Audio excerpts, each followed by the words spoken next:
Сайн байцгаана уу? Өнөөдрийн хичээлээр бүгдээрээ панелуудын талаар арай дэлгэрэнгүй үзэх болно. Бүх панелуудын дээр эдгээр хэрэглүүрүүд байршдаг.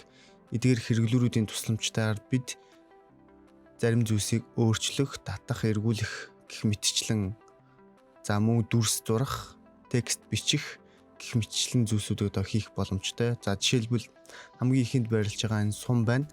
Сумыг авснаар бид нэр ямар нэгэн зүйлсүүдийг удирдах, өөрчлөх, зөөх боломжтой болдог. За эдгээр хэрэглүүрүүдийн талаар дараагийн хичээлдэр дэлгэрэнгүй үзэх болно.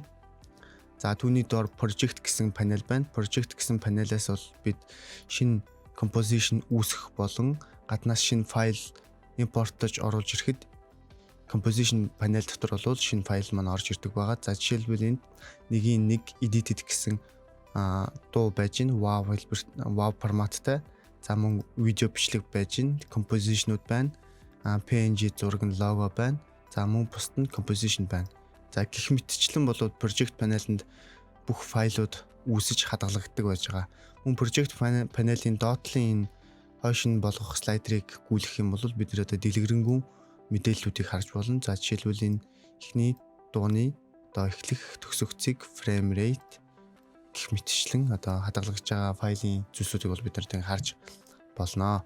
За мөн project panel-ийн дээдлийн томруулдаг шилтэй хэсэг дээр бид нэрээр нь бичиж одоо ямар нэгэн зүйлийг хайх боломжтой. Жишээлбэл лого гэж бичих юм бол лого гэдэг нэрээр нэрлэгдсэн одоо зураг одоо энд байна гэдгийг бид хайж олж болно. Заримдаа бид нэр одоо фолдерт хийгээд эсвэл маш олон файл дотор доошоо гүйлгээд олдохгүй байгаа бол энэ дээр нь ингээд бичээд хайчих болдог. За мөн энэ фолдерын зурган дээр дарах юм бол бид нэр шинэ фолдер үүсгээд түүнийг нэрлээд enter дарж нэрийг өөрчлөх боломжтой. За нэрлээд фолдер гэд нэрлэжээ. За энэ дотроо эдгээр файлуудыг зөөгөөд оруулъя. За иймэрхүү байдлаар болвол фолдерлж болно. За нэрээр нь хайгаад за нэг иш оруулъя. За мөн нэрээр нь лого гэж хагаад энэ фолдер дотор байна гэдгийг бидэнд бол гаргаж ирж харуулж байна. За иймэрхүү байдлаар бол үүсгэж болно.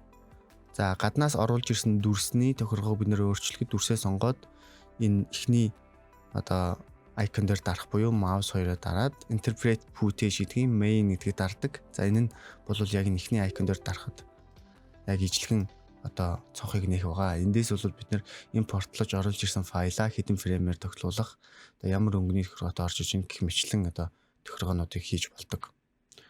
За түүний дараагаар бол folder нэх сая бид folder-ыг нээж харсан. За тэгээ шинэ composition үүсгэх цонх нээж болж байна. За бид нар дараагаар шинэ project үүсгэх хичээлдэр шинэ composition-ы талаар үзэх болно.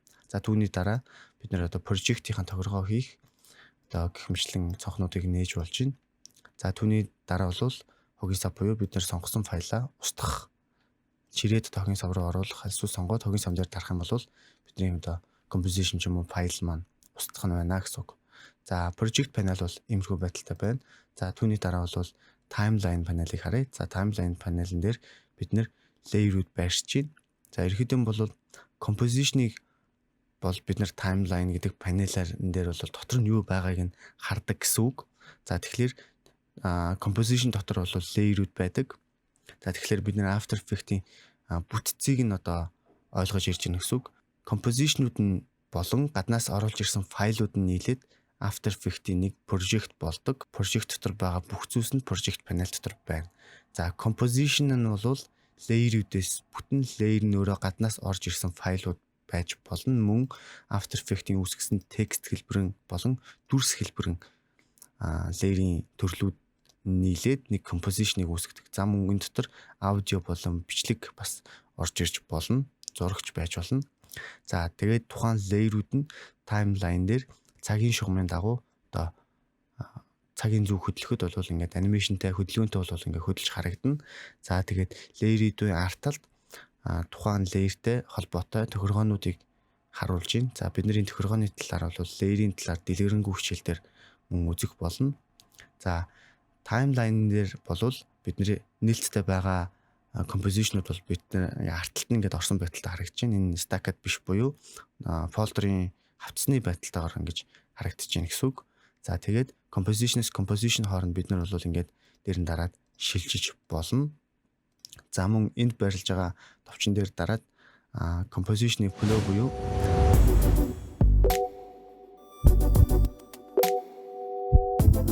composition flow буюу аль composition дотор байгаа гэдгийг мөн харж болно. За жишээлбэл энэ нь intro гэдэг composition, энэ дотор ганцхан pattern гэдэг л composition байна. Бусд нь бол одоо layer-ууд байна. Тэгэхээр энэ товчон дээр дарахад pattern гэдэг composition нь intro гэдэг composition дотор байна гэдгийг бол бид эндээс харж болж байна гэсэн үг. За timeline-ы хамгийн доор байрлах эдгээр 3 товчон бол layer дээр байгаа эдгээр тохиргоонуудыг өөр тохиргоо болгож өөрчилж харах. За мөн одоо цагуудыг нь одоо дэлгэж харах. За жишээлбэл эхлэх цаг нь тухайн layer нь 10 дугаар фреймнаас эхлээд төгсгөлийн цаг нь мөн нийт үргэлжилж байгаа хугацаа нь за stretch буюу одоо ямар ч сунгалтгүйгээр 100% байдалтайгаар цаг дээрээ бол урсаж харагдаж гэх мэтчлэн байдлаар бол бид нар одоо энэ 3 дахь товчон дээр дарах юм бол энэ цагийн таймлайны одоо цагуудын тохиргоог бол ингэж дэлгэж харах нь байна. За эхний 2 тохиргооны хувьд бол аль нэг нь дэлгэцсэн байгаа үед toggle switch modes гэсэн товчон дээр дарах юм бол одоо хооронд нь шилжүүлж харна. Жишээлбэл эхнийх нь одоо тохиргоонд энд харагдаж хахад 2 дахь тохиргоороо энэ дээр дарснаар одоо ингэж шилжүүлж харах нь. За эдгээрийн талаар дараагийн хичээлүүд дээр бол илүү дэлгэрэнгүй үзнэ гэж хэлсэн. За тэгээд layer-үүд нь өөрөө дээр байгаа layer-ын дээрээ за дараа нь дор байгаа layer-ын доороо тэгээд хамгийн доор орчих layer нь хамгийн доор орох байдлаар бол ингэж бид нарт бол харагдана. За тэгээд composition гэсэн энэ панел дээр бол бид нэр тухайн composition-ийнхоо дүрсийг бол харж яах гэсэн үг. За composition-ы дүрс нь өөрөө цагийн зөв хаана байгааг тухайн фреймийг бол одоо харуулна. За фрейм гэж юу юм бэ гэдгийг мөн шинэ project нэх, шинэ composition нэхэд бүгдээр илүү дэлгэрэнгүй үзэх болно.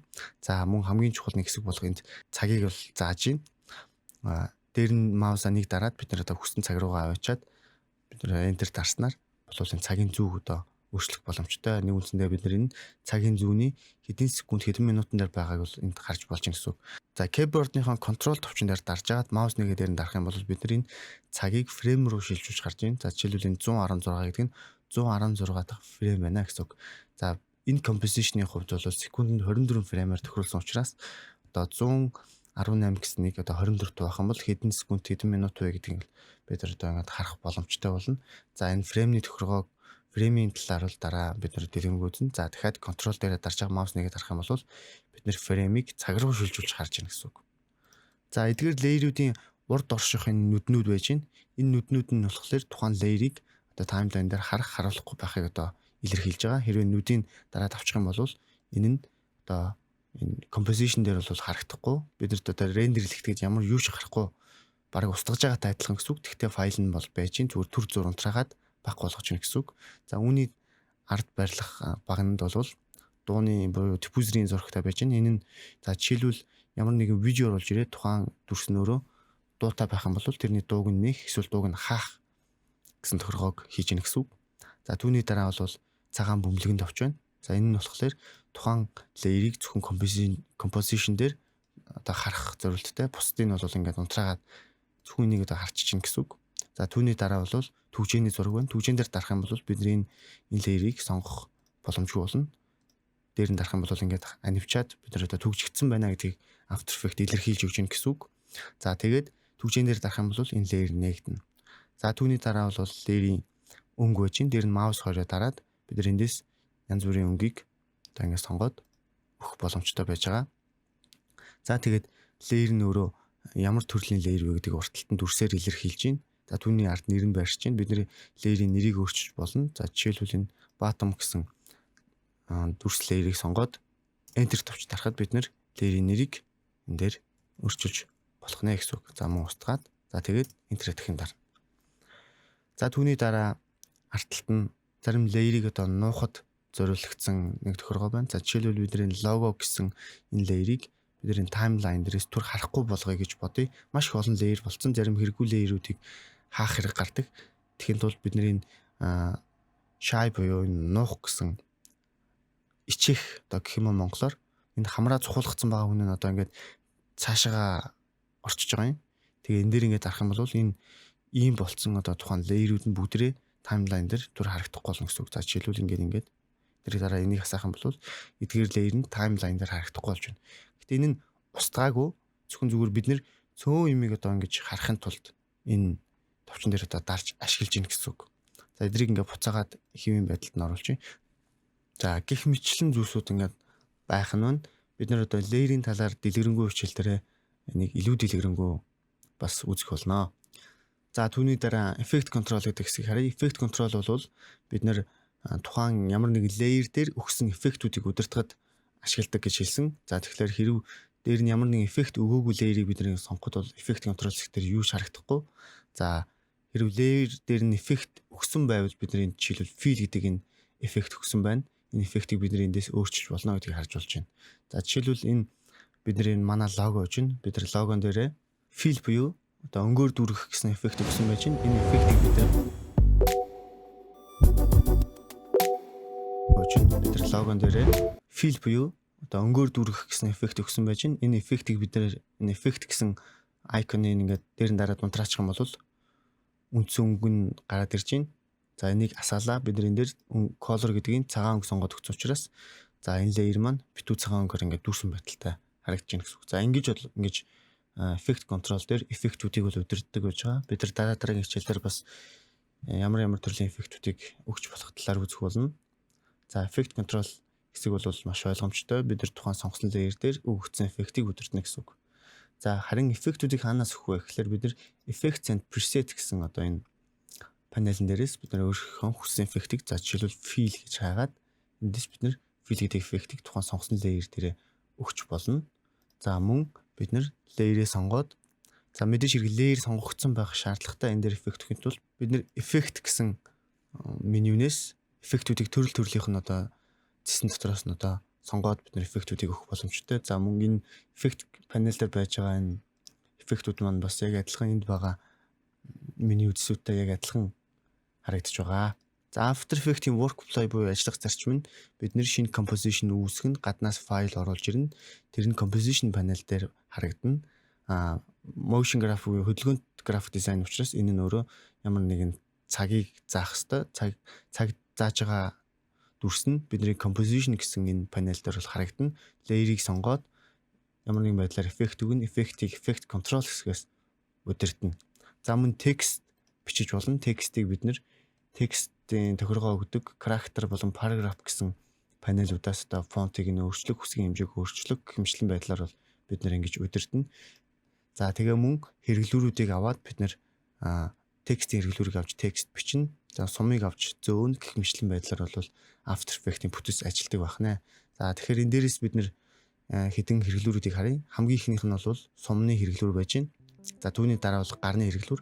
За гарын хэрэглүүр яадаг юм бэ гэхээр гарыг бид нэр аваад одоо ажлын талбарыг буюу композишныг бид нар ингээд зөөж харах боломжтой. Энэ нь болохоор бид нэр өөрийнхөө харахыг хүссэн хэсгээр ингээд голлуулж ирж байгаад ингээд харж ажиллахад илүү амар болгож ийн гэсэн үг. За мөн энд ард барилах томруулдаг шилийг аваад бид нэр одоо энэ хэсгийг ингээд татаад харж болно. За мөн гараа аваад өөрчлөөд хэсгийг л ингээд татаад харах гэх мэтлэн байдлаар ихнэ. За бид нэр сумаа аваад маусныхаа scroll-ыг буюу маус гурваа ингээ хойш нэргүүлээд урагш нэргүүлээд ингээ татаж болно.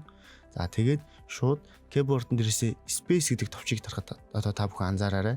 Шууд энэ сум маань өөрөө гар болж хуурна. Space гэдэг товчийг дараад бид нэр зөөх боломжтой. Scroll-оо хойш нэргүүлээд space-ээ дараад ингээ зөөж болно. За мөн space дарахгүйгээр маусныхаа middle mouse буюу энэ scroll эргүүлээд байгаа дээрээ шууд голдон дарах юм бол бид нар бас шууд гарыг аваад ингээ зөөж томруулж татаж ингэж харах боломжтой болж байгаа. За энэ бол үндсэн бидний одоо ажлын талбарыг харах үндсэн 3 хэрэглүүр байна. За дараагийн хэрэглүүрийг бид дараагийн хичээлүүд дээр илүү дэлгэрэнгүй үзэх болно. За дараагийн хичээлээр бүгдээрээ уулзцгаая.